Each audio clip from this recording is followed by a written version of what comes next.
What's up, y'all? I'm Nadia Wilson, and this is the first episode ever of the Renaissance Exchange. You may or you may not know, but it is Black Music Month, so what a better way to celebrate it than having an actual producer. So this is Vincent Anderson, also known as Vincemadethebeat, and he's produced for some of your favorites, Lil Tyler, Kodak Black, and more. So just wanted to get a little bit of background information on you. So tell us where you're from and how did you grow that passion for music? I'm from Tallahassee.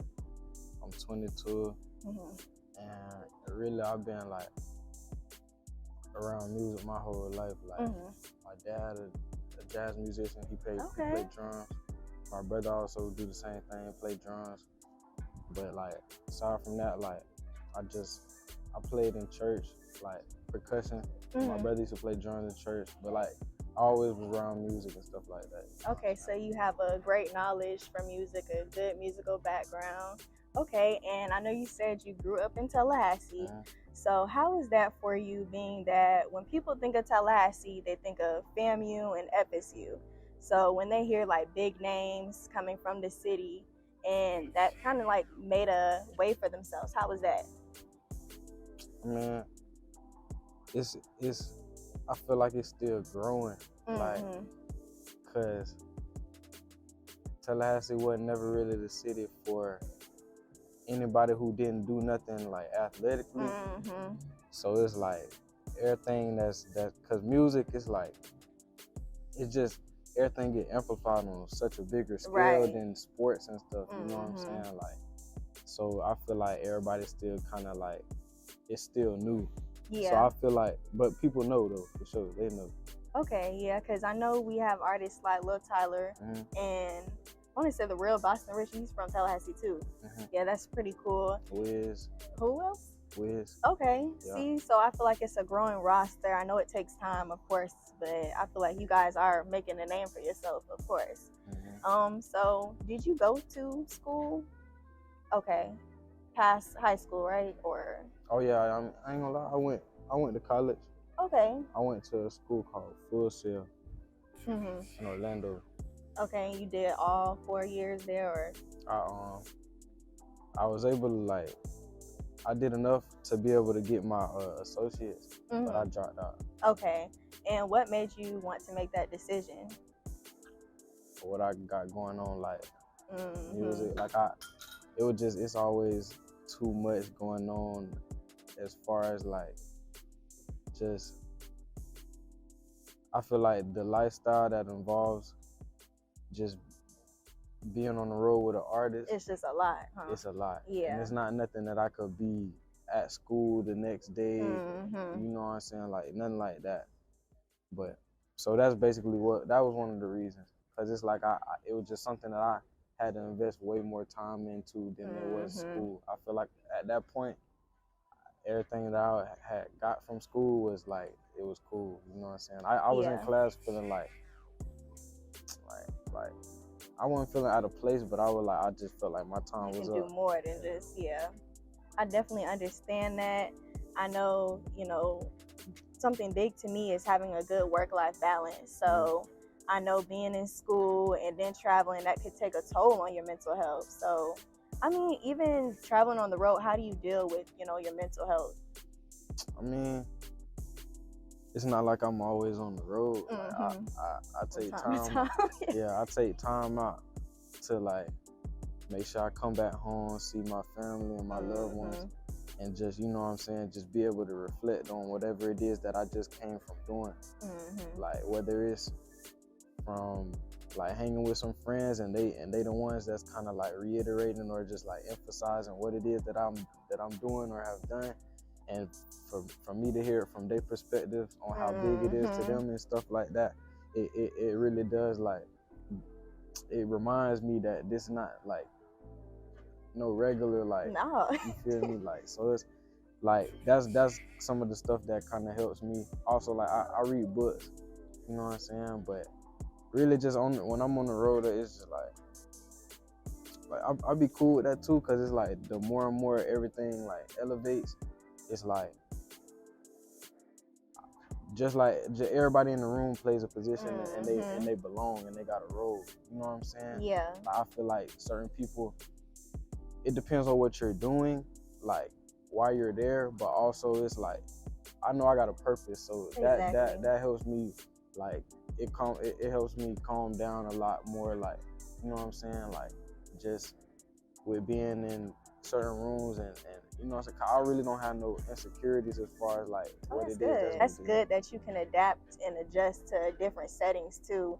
And I heard you mention, you know, your friends, that how they hype you up. How was your support system? It's great.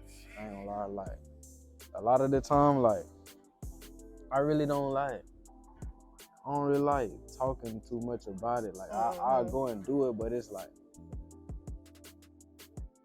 sometimes I don't like I value the friendships that I had before all, like, you know what I'm saying? So it's like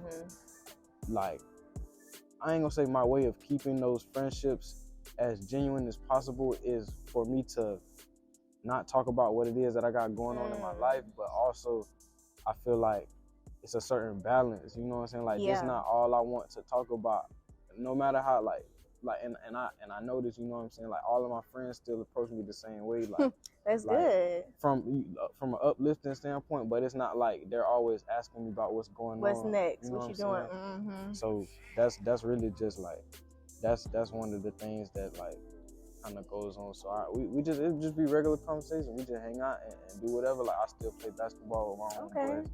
That's good. Really, I feel like you have a great, humble spirit about you, and I feel like that goes far, especially in this industry. So speaking a little bit more about the industry, how did you really get into it when it comes to producing music for certain top-tier artists? One thing that I really like pride myself on, and really just like, cause when it comes to music, I'm stubborn, like in a way, because a lot of people they'll make music that they don't necessarily enjoy listening to, or something that they don't genuinely like to make for the sake of an opportunity of getting it on to an artist or somebody else, you know what I'm saying, just because of their stature. But I just like making music with people who I enjoy listening to, like, or just, you know what I'm saying. So, you know what I'm saying, like that was what the case was. Shimmy, LOE Shimmy. That's my brother. Like, you feel me? That's the artist that our sounds made complete sense together. You know what I'm saying? Yeah. Like, of course, there's other artists, like, you know what I'm saying, here or there, but as a whole, like being able to build a sound and have that like common understanding, I feel like that's what you have to do to be able to like have leverage and also just establish something that is you, like within this. That's really what I feel like it is. Yeah, I feel like there's a certain uniqueness, especially like for a variety of producers, depending on who, you know, they produce music for. You can always hear also that sound, like, okay, I know who that is. That's, you know, London on the track, or that's Timbaland, like anything. So I feel like you did a great job, because I listened to some of your tracks and I was like, okay, you know, I can tell, like, okay, this is him that made this. So I feel like that's good that you brought your own identity to producing. Now, can you tell us a little bit about the process when it comes to, you know, making the music? I feel like you got to put forth just the right amount of thought toward whatever it is in any type of thing that you create, but also have no thought. Like, because I don't really think about whatever it is that I'm making, like, and I don't really like to, because when I do it, like, I feel like ain't no wrong with having a direct vision with what you want to accomplish, but sometimes it's like whatever you go for will not always be like how you had it in your head. So that's really one thing that I try to do. But my process now, it's like I'll start on something and I might come back to it the next day, or just here and there, like, you know what I'm saying? I really just make it off of how I be feeling. There are more ideas that I'm going to like embellish and like take to a whole nother level, like, but it's not nothing that I prefer to do in one day. I can do it in one day, but it's like if it take a little longer, that's okay. Yeah. Because I don't like making beats for the sake of making beats no more. Like, I never really did, but, you know, it's like one question that a lot of people, like a lot of producers have is, how many beats do you make a day? And I don't, like, it, bruh, like, it's no set amount that I, you know what I'm saying? Like, I don't have no set amount no more. Okay. Like, because, like, it's that's just my approach now. Like, cause it's not like I'm not with the artist every day. 24/7, right? So it's like I take time out and live life and do regular things too. Like, so that's all it is. So speaking on, you know, the creative process, who would you have produced a song for that you haven't already? It could be anybody, even like collaboration wise.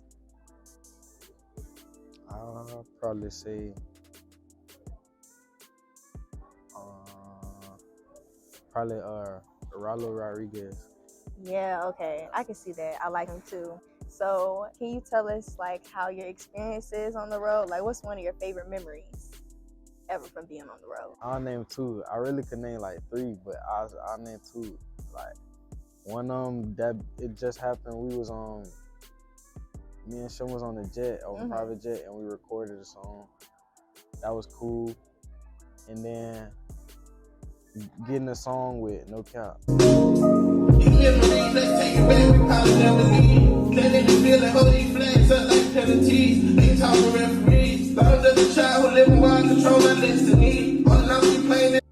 Really? Congratulations. Thank you.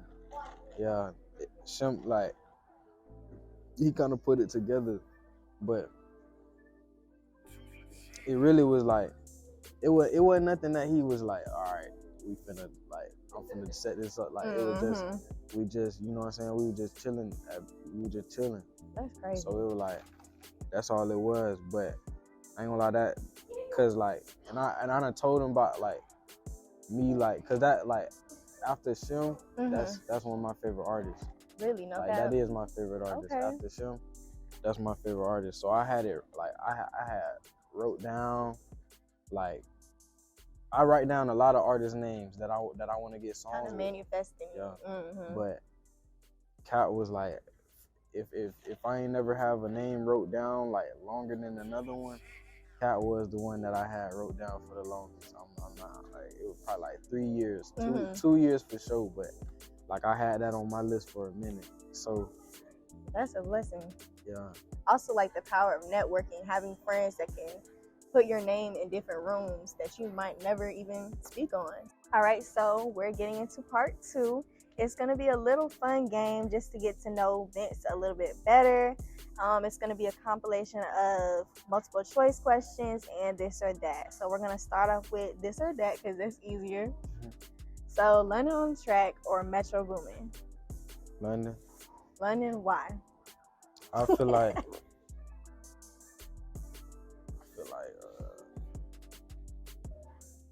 I like his instrumentation more. Like, when, like, in his production, I like his instrumentation more. I feel like the songs that he done got with some of the same artists that Metro has songs with, he done brought a different side of the artist out. Both of them have done the same thing, but I like the side of the artist that he brought out a little bit more than what Metro has done with the same artist. Okay, yeah. I mean, for me, I think I would choose London too. I guess more so because he's produced music for Summer Walker, and I'm a huge Summer Walker fan, and when they collab together, I feel like it's magical. So I feel you on that for sure. So which Gunna album was better, Wanna or Drip or Drown?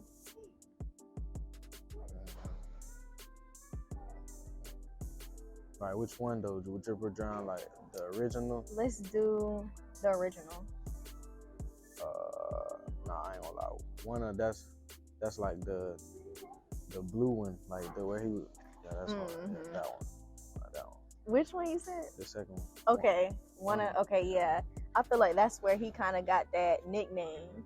Of course, like people don't even reference him as Gunna anymore. They be like Wanna. So I feel that too.